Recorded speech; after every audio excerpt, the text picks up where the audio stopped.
ಉತ್ತರ ಕನ್ನಡ ಜಿಲ್ಲೆಯ ಹಳಿಹಾಳ ಪಟ್ಟಣದಲ್ಲಿ ರಾಷ್ಟ್ರಮಟ್ಟದ ಕುಸ್ತಿ ಪಂದ್ಯಾವಳಿ ಆಯೋಜಿಸಲಾಗಿತ್ತು. ವಿಆರ್ ದೇಶಪಾಂಡೆ ಮೆಮೋರಿಯಲ್ ಟ್ರಸ್ಟ್ನ ವತಿಯಿಂದ ಪಂದ್ಯಾವಳಿ ಏರ್ಪಡಿಸಲಾಗಿತ್ತು.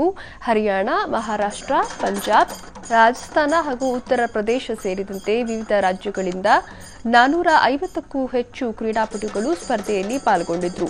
ಕ್ರೀಡಾಕೂಟದಲ್ಲಿ ಮಹಿಳೆ ಹಾಗೂ ಪುರುಷರಿಗೆ ಸುಮಾರು 24 ವಿಭಾಗದಲ್ಲಿ ಸ್ಪರ್ಧೆಯನ್ನು ಏರ್ಪಡಿಸಲಾಗಿದ್ದು, ಪ್ರಥಮ ವಿಜೇತರಿಗೆ ಸುಮಾರು 2 ಲಕ್ಷ ನಗದು ಹಣ ಹಾಗೂ ಬೆಳ್ಳಿ ಗದೆಯನ್ನು ನೀಡಲಾಯಿತು.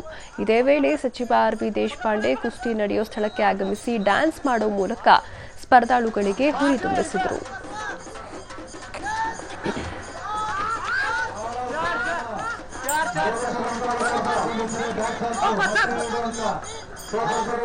सईदा बेगम, नंबर 5 ऋतुजा संकपाल, ऋतुजा